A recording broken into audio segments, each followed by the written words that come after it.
You are listening to the Exceptional Conservative Network. For more information, go to www.theexceptionalconservativeshow.com.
That'll be script reads me. Headley. And I'm Ryan Wolf. Our greatest responsibility is to serve our Treasure Valley communities, the El Paso, Las Cruces communities, Eastern Iowa communities, Mid-Michigan communities. We are extremely proud of the quality, balanced journalism that CBS 4 News produces. But we are concerned about the trouble of trying to get responsible, one-sided news stories plaguing our country. The sharing of biased and false news has become all too common on social media. More alarming, some media outlets publish these same fake stories without checking facts first. The sharing of biased and false news has become all too common on social media. More alarming, some media outlets publish these same fake stories without checking facts first. Unfortunately, some members of the media use their platforms to push their own personal bias and agenda to control exactly what people think. And this is extremely dangerous to our democracy. This is extremely dangerous to our democracy. This is extremely dangerous to our democracy. this is extremely dangerous to our democracy. This is extremely dangerous to our democracy. This is extremely dangerous to our democracy. We trade actors, motherfucker. Hey, good day to you all. Welcome to the new. I'm your host, Randy Perham. Sorry about that. So I originally intended not to do a show today because I knew I had doctor's appointments, but they actually wrapped up much quicker than I anticipated. And so I come to you today, first off, to say happy, fantastic Friday to you all. And we're in the window. Tomorrow will be celebrating the 20-year anniversary of 9/11. But today, last night I did an interview with the Caucus Room, which is a social media platform strictly for conservatives. So if you go to www.caucusroom.com and you can sign up, it's a verification process you will go through. So it may take a couple of days or a few hours to get you verified to be part of that platform. And it's a great way to network within communities in your state, neighborhood, so on and so forth. So I did an interview last night with the Caucus Room, and I will be playing that for you today in lieu of doing a traditional show. So sit back, kick back, relax, and if you have questions, comments, concerns, what have you, of course, as always, you can plug them away on the YouTube channel, BitChute, Rumble channel. I will find it, get to it, or you can just email me at rperm for congress@gmail.com if it's politically related, or if it's just a general question type of thing, rperm@gmail.com. All right, so without further ado, because it is almost a full hour, and we'll get you started there. All right, I will see y'all later. Take care. God bless you all. If I don't have time at the end to come back and say all that good stuff. Talk to you later. And we are live. All right. Well, welcome. Welcome, Randy Perham. I'm Matt Needler. I'm the CEO here at caucusroom.com. I am also the co-founder. And it's been a busy week for us. We had a Secretary of State candidate from Arizona on Tuesday. We had my old boss, Congressman Tom Tancredo, on Wednesday, and now we've got Randy Purnam running for Congress in Alaska. And first of all, Alaska has been a great place for Caucus Room. We love Must Read Alaska. Those folks are always posting news and content. We've got a lot of Alaska clubs and folks joining us there. So first of all, just a big hello and thank you to everyone from Alaska for joining Caucus Room. We hope that we make it as helpful to you as we possibly can. And one of the ways that we can is to make sure that you get to know all the folks running for office out there. And so we were really excited to see a candidate. We've seen a few candidates from Alaska running for State House join over the last couple of years, but actually we launched about a year ago. So since then, but this was quite something to see Randy Purnam, who you're about to learn all about, who is running for Congress in Alaska. I understand that there is already a congressman in Alaska, and so we'll get to hear about that. I want to be clear that, as I've said before, Caucus Room is a platform for campaigns and candidates to help find people to support them locally, and we want to facilitate that for everyone. So we're not taking a side in a primary by hosting these. We'll make that available to any candidate who wants to do that. But with that said, I've enjoyed just the last few minutes talking with Randy, and I think you will too. So let me hand it over to you, Randy Purnam, running for Congress in Alaska. Why don't you give us your why you're doing this and what has led to this moment that you're running for Congress against an incumbent? Hey, thank you, Matt. Thank you for having me. I appreciate it. I'm Randy Purnam. I was born and raised in Chicago, February 28, 1980. So I am a baby by any sense. But I did 22 years in the Army. I'm retired, Sergeant First Class, and retired back in this past September. I was stationed in Italy working in the NATO headquarters in Naples. And so because of the whole COVID crisis that was going on, they couldn't send me back up to Alaska because I was working on a naval base being Army. So the whole logistics thing was a nightmare. So they sent me back to Texas, where I kind of like originated my career out of. And so here we are, and just going through finalizing things and family and all that good stuff. And so I was sitting back watching the 2020 elections just go down the toilet. And I was like, okay, I was going to wait until 24 to run, but this is calling my name. So I decided to put some things on the back burner. I'm still in school working on my master's degree in political science, and I'm in a course right now. Got 2 classes left, so I said, okay, I'm gonna just try to juggle things around and run a campaign and finish my master's, and hopefully by spring everything will be simmered down and I can transition up to Alaska and be up there on a more permanent basis. Although I still got ties to Texas because family and got a house here and all that good stuff. So that's where I'm at. The reason why the other reason why I'm running also is because Congressman Young, he's been in office since 1973, and that's been a great concern for all of Alaskans. Actually, a lot of the candidates that have ran against him just didn't bring the muster that they were looking for, and I'm hoping to be that change agent for them because I am running on term limits. I don't plan to be there forever and a day. I can promise you that. That's one thing. And the other thing is I want to help Alaskans get things back on track for the state. So if you go to my website, www.rpermforus.com, you'll see some of the things that I'll be running on for Alaska and for the United States. There's a federal election, running for Congress and everything. So that's where I'm at with things right now. So I'm here to answer any and all questions and have some fun with you all tonight. Awesome.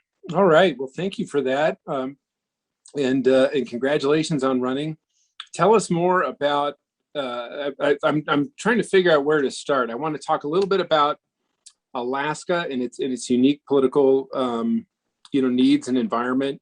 I want to talk about your unique background, and as you said, I think I'm sure the users would love to know more about your military, sort of your thoughts, not only on what we see right now in foreign policy and military issues that the Biden administration has handed us, but also just from your own experience, anything else you think they need to know. Why don't we start with that? Let's start. Let's dive into your military background. You said you were concerned about going, about what you saw in 2020. Tell us more about obviously government service and serving your country has been something you've been doing for a long time. So tell us about that.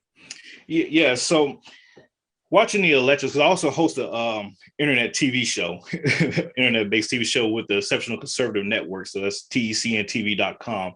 And so we was doing the election coverage that night, and just watching, the numbers come in and everything, it just did not ring. It just did not resonate with me that things were going smoothly as all other elections that I have seen and covered and everything over the years. And so going to bed at 2 o'clock in the morning and waking up to see that it didn't go the way that we thought it would go, it created even more concerns. And follow on, the subsequent weeks after that, just looking at the numbers from the exit polls and just the data and everything, it just kind of just struck me as very odd the way this election went down. So I said, we need to get more involved in these things as constituents, as voters and everything else. So that's where I was at with that. And then just looking at the policies, that are being rolled out, looking at being in the military, there's a running joke within the military that we're the first experiment. We're the first ones to experiment everything. So we got the brunt of all these kind of like social justice issues being brought into the military. And that was my cue. Being in Italy, I loved it there. And I was going to stay for another few years because I was eligible for promotion, but I turned down a promotion, turned down, all of that stuff. I was like, nah, I need to exit stage left because things were just getting out of hand within the military. The discipline level was dropping drastically. The quality of, I guess you could say, the training and in the soldier quality was just not what I was used to from coming in from the 90s. So it was just time for me to go. And anytime that you're starting to train people that are the same age as your children, it's definitely time to go.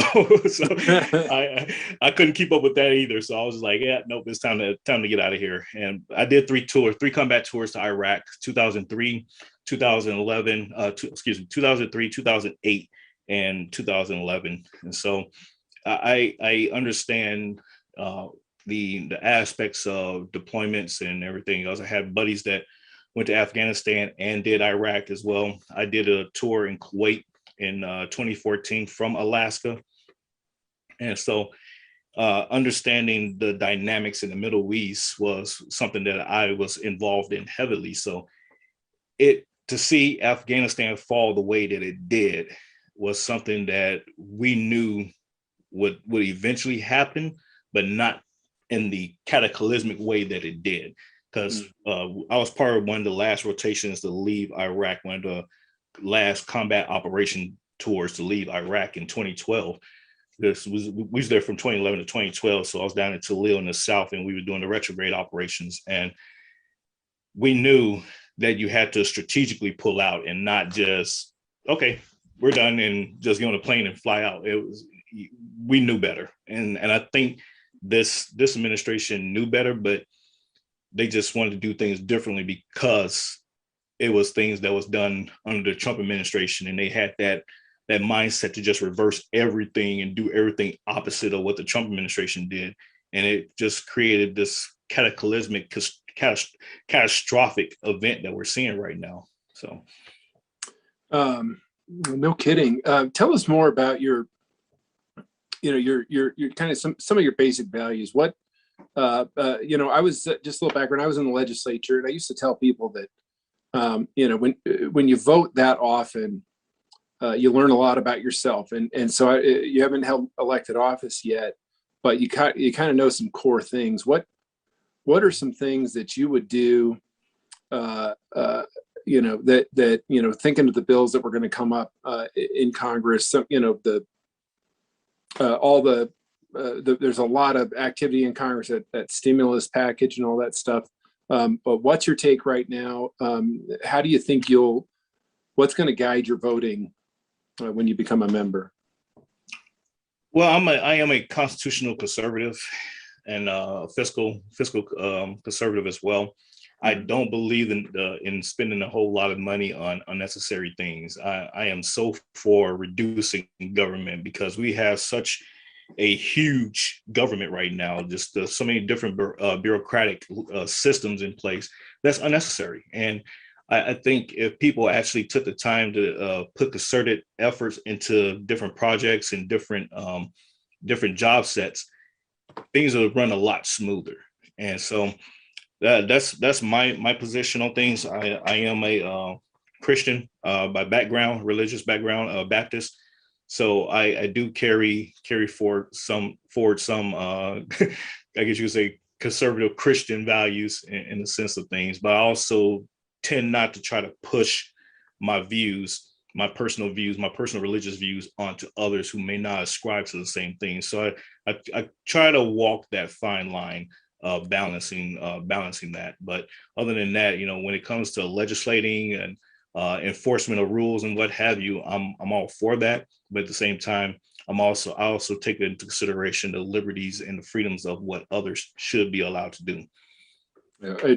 One of my mentors when I was in the legislature used to always say, it's always easier to explain a no vote when it's usually government starting to get into something they haven't before. That's usually the take. So, yep. All right, we do have a question in here from Michael. Let me read it to you. Okay. What with Biden's hit on NPR and ANWR, and by NPR, I should know what that acronym means in Alaska, but I know ANWR is the Arctic National Wildlife. Yeah. NPR. And we regain when we regain the House, how can we get back to where we were with President Trump? Knowing that the Senate is a concern, how can the House turn the issue around? I think that has to do with just oil and gas development, the importance of the economy, and the way the Biden administration is just log jamming everything for you guys. Yes, and to be honest, it will be tough, even if the GOP retakes the House. As long as the Biden administration are in control of the White House, getting anything passed or anything reversed in terms of the oil and gas industry is concerned, it's going to be next to impossible. So we need to focus on 24's race and making sure that the White House is turned over back to GOP control, the Senate is in GOP control, and the House. That way we can put forth concerted efforts, because I'm all for having the ANWR open again. Matter of fact, in conclusion with that, there are some issues right now in Alaska, being that 90% of Alaska's land is federally owned and operated. Mm-hmm. And so I'm looking at proposing legislation to reduce that. It's going to be tough, I already know, but just to peel back some of that bureaucratic oversight that's the federal government has on Alaska is something that I'm a tackle very aggressively, and that leads into the Jones Act and everything else that Alaskans know about. So go for it. 2024 is our ticket to get things to get the energy sector back on track for Alaskans. National Petroleum Reserve. Thank you, Michael. Yep. There we go. National Petroleum Reserve is what the NPR is. And I think that you kind of alluded to it. I mean, when I was a staffer on the Hill, like I said last night, I was talking to my old boss, Tom Tancredo. I remember one of the first things I observed. I'm from Colorado. A New York Republican is way different than a Colorado Republican. A Georgia Republican is different than a New York and a Colorado. And an Alaska Republican is pretty darn different from all of those other ones too. I mean, there's different flavors everywhere, but in Alaska, it's particularly hard to pin down. and I'm not just thinking obviously of your senators, but even Congressman Young, as I remember, it had some, there's independent streaks. There's, people in Alaska are rugged individualists, and so give us a sense of give me a sense of your kind of unique take on Alaska's version of being a conservative and what it might mean for you when you represent them. Yes. So you nailed it. Alaska is a very, very rugged conservative group of people. And that's why it's called the last frontier, and that speaks volumes to that. Being the last frontier, you tend to want to maintain that independence. That's why we call the states, the lower 48, the other states and everything else, because we still carry that sense of independence that, we're up here by ourselves. We take care of things by ourselves. We don't try to rely on the United States proper, the continental United States for anything. So, and I want to bring that back to Alaska, because like I said, the federal government has their hands in so many things that stalls the growth and the independence, the sense of independence that Alaskans are used to, are accustomed to. And that goes same for those that migrate to Alaska and the native Alaskans that are there. They feel that squeeze that the federal government has on Alaska. So I want to do as much as I can, and however long I'm in Congress, to loosen up those constraints for Alaskans, to give them that sense of independence back. And that's one of the things that I'm running on as well. Yeah, it was really interesting. I remember when President Trump was first elected, I had, liberal friends from high school or something, who now live in California, and they were asking, how can we secede? And sometimes I feel, and now I kind of feel like a conservative state is probably thinking the same thing. We love our country, but we'd, probably rather not be ruled by, Californians and New Yorkers as it is right now in Congress. Let's talk. Okay, as I said, I want to be clear. We're not endorsing Caucus Room. It's just an open platform. But I do want to talk about the unique congressional delegation you've got here. Mm-hmm. You've got obviously there's 2 senators and only 1 congressman. You're one of the few states that gets outnumbered by being a congressman. Yeah. And I assume you took it for all the glamour and that you get when you're one of 435 as opposed to one out of 100. But really, obviously, why the House, and what you lend a feeling to kind of like what motivated you to seniority is a big deal there, as you know, and so I'm sure that's going to be the case your opponent's going to make. So you're running for the House against someone who's a very, very senior member of the House. He's been there since before I was born. And so tell us about what make the case why that people should think past that. Yes, absolutely. So Don Young, Congressman Young, has been in office since 1973. And so that was before I was born. I was born in 1980. But more so than that, he's done a great job for Alaska. There's no question about it. Otherwise, he would not have been 25 terms in the Congress. But he's at that juncture now to where he's exceeded being eligible to serve on committees. So he's termed out of serving on committees, which is a disservice to Alaskans. And if you go back and look at his track record, so to speak, on bills that are just sitting in committee for the last 5-6 years, he has a stack of them. And when I come in, I plan to re-engage those same bills because they're great pieces of legislation, and to try to get them pushed through because they just been sitting in committees because he has really no committee power anymore. Although he's the longest serving member of Congress, he's not the dean of the House. But, what does that mean at the end of the day if you can't get legislation pushed through being 88 years old? We got a young, rambunctious group of congressmen and women there now. You got the squad and, that faction of folks. So you need younger folks that be able to, go toe to toe and combat that noise that they're making. And I'm all for doing that sort of stuff. I battle on Facebook almost every day. And so that's just something that's just part of the political landscape now is having those discussions and those intense debates. And you just don't see that from Congressman Young anymore, so that's what that is as far as the representation goes. And I talked to many Alaskans, and they said, we don't see him on C-SPAN like we used to. We don't see him, in the media, throwing out mean tweets and stuff like that. We don't see that. So, we want to bring that back. We want to see that from from our representation.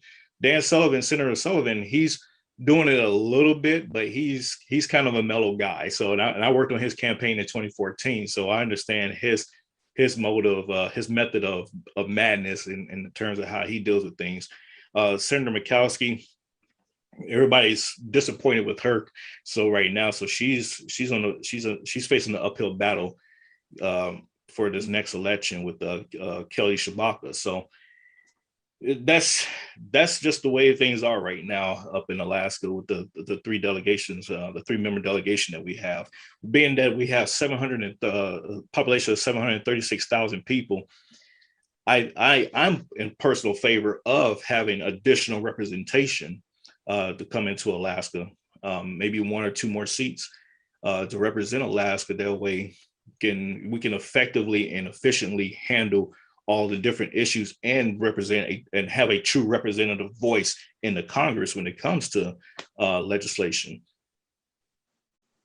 That is actually, you've said a few things there. I did not realize that he was termed out of his committees. I remember I was actually on the Hill the first time that took effect 2014. on him. And no, as I remember it, it was part of the contract with America from Newt Gingrich in '94. Yes. And then and so it was in 2000 was, I believe, the first time term limits kicked in. And then I remember Congressman Young, he was chairman of the Resources Committee when Congressman Tancredo was there, and I was the staffer for that. So I do remember him personally and very often. So just so folks know, I actually think that's pretty amazing that all these years, the Republicans didn't have to do it, but Republican leadership has stuck to that part of the contract with America of maintaining term limits. It's not something the Democrats do. It is something only the Republican caucus does. I'm quite sure Congressman Young probably doesn't like it at this point. But to hear that, that's actually really important and relevant. So thank you for sharing that. It was not something I realized. A question, and just to be clear, it's sort of a caucus rule, right? And it's something that, frankly, actually, I think one of the things leadership has realized is that it's a way of bringing in new talent and bringing in new, frankly, new faces. And so it has actually, there's been some speculation that it's actually in some years cost us a seat or two because a congressman gets cycled out of a committee and he is, then he decides just to retire, and then we lose that seat in the next cycle. Alaska, by the way, Alaska has been competitive or considered to be possibly competitive in some recent elections. What's your take on the Democratic movement? Who's the opponent? What's going on the Democratic side? Give us a sense of that side of it. I'll be honest with you, Matt. I actually have no clue. And I say that because I have not heard any buzz as far as the federal races go in terms of Democrats running. There has been there's some speculation that came out this morning, actually, that Al Gross might be running for the Senate side of the House. But for the U.S., the House of Representatives side, there's been no buzz in terms of Democrats running for that seat there. So yeah, I'm a little shocked about that myself, because right now the state legislature is split, is fractured. It's kind of like sitting at a purplish state right now. But there's another opponent that's another person that's running by the name of Greg Brailsford. From what I understand of his situation, he became a Republican on July 5th when he filed. He was a Democrat prior to that. So I'll leave that I'll leave that for people to research that on their own, because I just didn't bother to look into it. I'm focused on myself and Congressman Young and dealing with that. So anybody else that come into the field, that's a handful right there, I think. So I understand. Yes. And also, when the other challenge that I'm dealing with right now is Alaska has went to ranked choice voting this coming election cycle. It'll be the first time that they're doing that. So I'm also taking time explaining to people on Facebook and the different media platforms. I did one video. I kind of talked about it a little bit, but I didn't go too in depth into it, explaining how ranked choice voting works and everything. So I've been trying to coach people into doing their due diligent research and understanding that process, because it will be tricky come this election cycle when you have because our cutoff date for candidate registration is June 22nd of next year. So we got between now and then before a whole bunch of people decide to file, and they're gonna play the who's game and try to flood out the ballots. So I've been working with other groups around Alaska, trying to educate people on how the system works and everything, because the state GOP is not happy about it.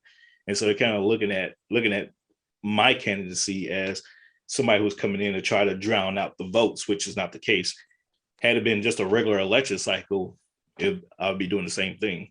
So yeah, that is we've heard about that here in Colorado. Obviously the thing everybody remembers here this year is New York and the mayor's race there. That was ranked choice voting, and I don't even know if they've settled it all yet. It seemed like it took over a month.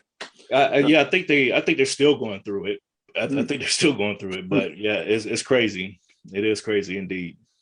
I think okay, so that is actually, and that is the ranked choice voting is super complicated, and and the strategies behind that, you got to figure whoever's proposing it, they've got an idea that it's going to work out for them. Yes. In Colorado, left of center people, from what I've heard, are pushing it. So I don't know what the deal is there. Same thing in Alaska. It's coming from the Democrat side of the house, and they're looking to try to drown out the voting process to take over the state legislature. That's their focus right now. Mm-hmm. Yeah. So, all right, we got another question from Michael. All right. Well, first of all, he says, Alaska bumper sticker says, we don't care what you do in the lower 48. This is Alaska. And that's why, I used to work for the governor here, and you'd go, there would be, we'd visit these really far out communities, and he's like, keep in mind, these folks don't really ever want to see their governor, because that's why they moved here. And so, good point. You moved to Alaska because you don't want to see anybody. But with that said, government is out of the way until it's in the way, and the thing that's in the way is Joe Biden and his administration right now. I mean, they are, as we saw today, they're coming up with stuff that it doesn't seem like it fits in the Constitution. But what, as a congressman, I will tell you, I saw it with my old boss, Congressman Tancredo. It is amazing what one person can do if they're focused. And so what would you like to do to stop Biden when you get into the House? First thing I would do is build the coalition, because you can't do it by yourself. We got to have a coalition of legislators that are willing to stand up and fight and push back on any extreme, outrageous proposals. Because one of the things that I told a group when I was in Fairbanks a couple of weeks ago, I said one of the first things that I would do if this 3.5 trillion package passes, I said one of the things, because it doesn't take effect, because a lot of people are kind of afraid of it right now. But what they don't realize is if you read the text, a lot of those parts in that legislation don't take effect until 22 or 24 or 26. So it's incremented out. over the course of years. So I would go in and actually propose legislation to reverse those packages. That way it reduces the cost down, because you can't revoke the entire bill itself, but you can go in and pass legislation to cut out the stuff that hasn't happened yet. So that would be one of the things that I did. And a lot of people just kind of like, huh? Yeah, yeah. You got to get into government. You have to understand these things, how it works. And so I like I said, I got experience with the Hill. I was just there last year. I was part of the VFW Legislative Fellows for the SVA VFW last year out of Italy. I was part of that. So I did a couple of policy proposals around the Hill myself. So I'm very familiar with the process of how things work and the workarounds of doing those things. So to stop the Biden administration would take us to have a super majority, not only in the House, but in the Senate. And we see right now that we have a divided government within just the Congress itself right now. But we need to have a super majority in the House to create not only legislation that will force Biden to act on it and pass it in our favor, but also have a Senate that's going to back us, because it has to get through the Senate as well. And anything that Biden pushes that's kind of crazy, we'll have the Senate to stop it, but we will have the power of the purse to nullify it. So that's the strategy, and that's what people need to understand is we need to have a super majority, not a marginal majority or not a slim majority, but a super majority in both the U.S. House and the Senate in order to stop the Biden administration. And that is, okay, so again, I just, folks, just so you know, actually the power of the purse, what Randy just said, it is amazing what you can do. And there was a generational difference that happened, from 96-ish on, that I remember following the Hill all these years. And that is that newer members of Congress do tend to be willing to wade into an appropriations bill and just start cutting stuff and proposing amendments. It's one of the very few things any individual member of Congress can do without asking permission from some chairman or leadership. You can just draft an amendment and you can go down and amend appropriations bill.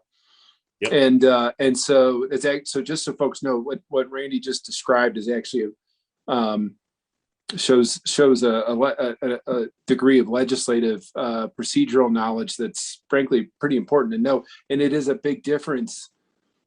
I'll say that I see between generations of Republicans. Congressman Tancredo was always, he was always looking for good ideas of where to cut. And I wrote quite a few of those amendments. And some of them did become law because he got them through, which was really a special thing.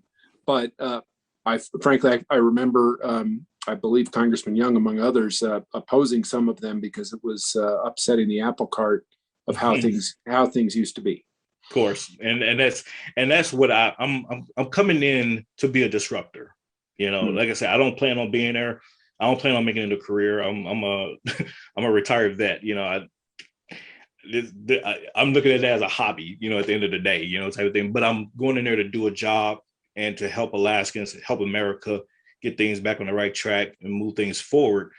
So, going back to the legislative process, the thing that a lot of people don't understand or know is that parliamentary trickery that, that's very important. And so that's the thing that getting around those committees, because even if we don't have the power to get things through committee, just raising just floor motions and what have you, and sliding those bills into other things that are going to make it to the floor. Those are key things to know. And when I say that we need a super majority, the things that we're going to propose in the 118th and 119th Congress, we know that the Biden administration is going to try to stop it and they're going to try to veto it. So by having a super majority in both chambers, we would have that power to override those vetoes and get things done. And that's one of the key things that I've been trying to emphasize to people as well is, we need to take back the House and the Senate and have a super majority, not just a marginal couple of seats, but a super majority, so we have the ability to override vetoes as well. talk about seniority, I also just want to point out one thing I've noticed since I left the Hill years ago was, frankly, was the advent of McCain-Feingold and campaign finance reform. I remember Congressman Young was a prolific fundraiser. He raised a lot of money to help Republicans get elected as a chairman. But that I don't know what he's done lately. I haven't kept up with it. But I do know that it has changed a lot. Whereas a committee chairman used to do more of that, it's more on the outside. It's more leadership in these outside groups that are doing those things. It's not something that sort of rank and file members of Congress do. Chairmen have higher expectations, but it's different. I don't know how to describe it, but right. The role of a committee chairman is not what it was when I was there, from what I could tell. It feels now like everything goes to the speaker's office or the majority leader's office, and that's it. But so you've already alluded to that and operating independently. And I think I would imagine in a state like Alaska, that could be of a concern to people in that seniority has done them well, as you said, but it's changing. It has changed, and you're right. Congressman Buck, I can't remember his first name. Ken Buck. Yep. Ken Buck. Yes, thank you. Yep, Ken Buck. Yes, Ken Buck. He talks about it in his book, Drain the Swamp, and how, like you said, Matt, the committee chairs, they spend money to get that seat, and they also have to raise so much money to keep that seat to go back into the NRCC, which is the National Republican Committee Conference coffers. So you have all of that going on, and yes, to this very day, unfortunately, rank and file Congress members still do have to raise money, so they do have to break out a session and make phone calls and all that good stuff. I am not too much of a fan of that, because even right now, as I'm trying to raise money, I just cannot pick up the phone and call people. I'm just like, I don't want to do that. I want to run on the merits of, hey, this is what I'm bringing to the table. That's why I'm running an aggressive social media campaign versus picking up the phone and it's like, this is what I'm running on. This is who I am. I am the only candidate, and anybody can go back and look it up and see, I'm the only candidate who has actually listed out their issues and to great detail as to what they're running on. You won't find any other candidate that does that. Why? Because I want to be transparent and let you know right up front what I stand for and who I am and what I plan on bringing to the table. So yes, when I get into Congress, unfortunately, I probably will be calling people like yourself and say, hey, we need you to donate $5,000 to our committee today. But I hate that. And it's something, and I'm thankful for John Boehner, foreign speaker John Boehner. He got rid of a lot of that during his reign, but there's still some work that needs to be done to just totally eliminate that process and get money out of politics, because that's the other thing that's been a problem. And that's why some people sit there in Congress forever. Yeah, I have it too. I got to turn my filter off here for a second. Let me see if I can. I got you. There you go. Yeah, I got it too. Yes, right here. Yeah. Congressman Buck. Congressman Buck's been great here for Caucus Room. When he was the state party chairman here, he held the Republican State Convention for Colorado and for Washington State were held live on Caucus Room, and so we were really proud to host those for them. And so Congress, so we certainly are thankful to Congressman Buck for that. He saw the promise of that. I'm sure he'll be thrilled to hear you plug in his book there, and I've got a copy too. I write during my college courses. I'm writing a lot of material from his book. Yeah, there you go. And those are important. It is, leadership can feel pretty extractive on members, I think, is one of his points, and that's it's true. Hey, Michael's got a great question. He's got his question is Social Security Guarantee Act. There's the Association of Mature American Citizens. They've got a whole bunch of groups on Caucus Room. They're pushing for the Social Security Guarantee Act. And have you heard of it? And what are your feelings on? If you haven't, just tell us your feelings on Social Security in general. I have not heard of that particular piece of the Social Security Guarantee Act. I have not heard of that, so I will I will look into that. But I look for the Association of Mature American Citizens Action Committee. So AMAC Action is the name of the group. Yeah, I'm part of AMAC. I just haven't heard that piece. Okay, good. So what I did do, however, to maybe this would help Michael's question, is, however, I did add to my website just the other day about eliminating the windfall elimination provisions from the Social Security Act. And so what the windfall elimination provisions does is, based on the person who has passed away, if they have Social Security benefits that could pass on to their spouse, based on the spouse's, the living spouse's current employment status, they may be working for the federal government, for a state government, what have you, their benefit package may be reduced or eliminated because of that employment. So my proposal would be to eliminate that provision altogether. So regardless, irrespective of the surviving spouse's employment status, if they are entitled to their spouse's benefits, they will still get it.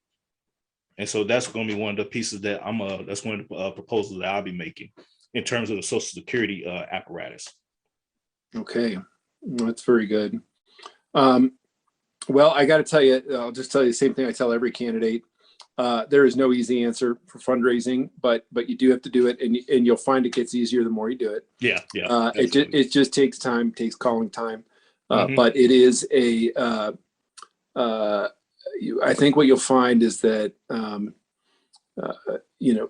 it feels weird they're trusting you, but what they're really trusting is what you stand for, right? Like they're not just voting for you; they're voting for freedom. They're voting for the things you're pushing, and I found as a candidate that took a load off of me. It's a heavy burden to carry. I know you're a family man.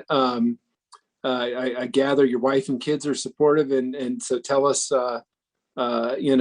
how from here on out, what can folks do if they want to get involved in your campaign to kind of help you shoulder that load? Yes. So luckily all my children are we're pretty much empty nesters now. So okay, all right. Yeah. Thankfully, thank God. Oh my God. It's like, when will the day come? But we have I do keep my grandson. He is 1 year old. I keep him throughout the week, helping my daughter out to reduce her daycare costs and all that good stuff. So keep him. He's a joy. He reduces so much stress off of me. It's just watching him just run around and play. It's great. But my wife, she is supportive. She's kind of angry at me about doing this, because she's like, we're supposed to be traveling. We're retired now. And I was like, sorry, we can travel while campaigning, type of thing. So, but you can support. I am all for it. And you can go to my website, rpermforus.com, and there's a donate, volunteer. I personally send out emails from the website and everything, and I respond back to people. I pretty much run everything by myself. So I tend to be quite busy some mornings when a flood of emails come in. But I enjoy it. I love it. That's what a congressman, that's what a representative is going to have to do anyways, is be engaging that way. I'm going to give you a nickel's worth of free advice here too. Then I also give candidates a lot. And whatever reason, I always, I was in a lot of targeted races here in Colorado when I ran. And so raising money was important. So the reason you raise money, one of the things, only you can do is defend your good name. You can't count on some outside group to swoop in and support you on that. And so I always tell folks, if that matters to you, then hopefully that's good motivation to raise money. But on the other thing, I always say, find a friend who's like a math teacher, or someone who just has nothing better to do than just handle your books, so you don't have to. Yeah. It won't get yourself in trouble, and so find some volunteers wherever they're at, and see if you can find something for them to do. And I know we've got those folks here on Caucus Room. We've had a good turnout here today. It looks like 40, 50 people. Awesome. And yeah, and coming from Alaska, it's still the middle of the day there, so we're grateful to all of them, folks. That if you're in the meeting, and we usually get about twice that, watch it afterwards. So make sure all the links that Randy just mentioned are on your meeting details, just under the video tab there. And find, it sounds like Randy could use some help, some volunteers getting the word out. Yes. He's been on Zoom all day long talking to groups like us. Yep. And everybody in Alaska is interested to hear about him. So if you've got one of those groups, invite Randy over there. Please. Yeah, I welcome it. I have no qualms with it whatsoever. If you want to call and just chew me out about something, I'm all for it. I support that too. So, but yes, absolutely, Matt. Once again, rperm4us.com. They can go there. They can sign up. They can send an email requesting, do meetings, phone calls, whatever they want to do. And I'm all for it. I'll support it and engage it, and we'll make things happen. If they want to be part of the team, more than welcome. I need the help. Yeah, that's great. I welcome all the help I can get. So. Hey, you know what? Every campaign starts from somewhere, and yes. And that place is zero. One of the things we hope we do in Caucus Room is we help you get your base supporters quickly. And and so we want to do that for any campaign that's on Caucus Room. We want to make sure you're exposed to that. So folks, check out Randy's Caucus Room page. Make sure you're a member of that. I think you probably had to join it to be in this meeting. So you've already done that. And so Randy, if you've got campaign events or things you want to talk to him about, just remember to put it on your Caucus Room group and tell them about it. And I wish you the best of luck. Thank you, Matt. I appreciate it. Thank you for having me again. And anytime y'all want to bring me back, I'm more than happy to. That's a deal. Well, best of luck to you. Thank you for being a part of it. Thanks for being on Caucus Room. Thanks everybody for watching. All right, take care. Okay, bye-bye. All right, folks. So that was, like I said, that was an interview that I did last night, and with the Caucus Room there, and I had a lot of fun. It was a great interview, great discussion. So outside of that, Monday when I return, it'll be back to our regularly scheduled programming, if you will. But you can catch me on Twitter, Getter, Gap, MeWe, Facebook, all under @rperm. I'm hanging out there throughout the day, on the weekends, what have you. I am currently in school. I was while the interview was going, I was catching up on some reading, so it's quite busy, but good stuff. Anywho, if you want to be a guest on the show, please, by all means, you shoot me an email at rperm, that's RPURHAM, once again, at gmail.com. Also, if you're looking to be a sponsor, same principles apply. And if you want to donate to the show, donate to the campaign, you can do so if you have Cashapp at $RPURHAM, the number 4 US. Same thing with PayPal at rperm4us on PayPal. And then you can just donate directly through the website there at www.rperm4us.com. Also, don't forget, next week, Tiffany Jones, Behind the Lines with Tiffany, will be airing next week at 11 p.m. Eastern Time on TECN TV.com. So be sure to tune in and check out her new show. Much congratulations and much success to your future endeavors with the program there. Also, the Reach One campaign, you can tune in to TECNTV.com and check out all our shows, or pick a show, watch it for the whole week. Give us some feedback, let us know what you think. You could jump on our YouTube channel, although most of our YouTube channels have been banned. I'm on the verge of it. I got one strike against me, but that's okay. Go to BitChute or Rumble, look for TECN, the Exceptional Conservative Network, rperm, and you'll find our shows there. And become a subscriber. That way you don't miss any notifications. And yeah, other than that, I will catch you all Monday. Have a great, safe weekend. Watch out for the planes. Joke, but not a joke. And hope y'all, if you're barbecuing and all that good stuff, be safe. God bless you all, and see you all Monday. Take care.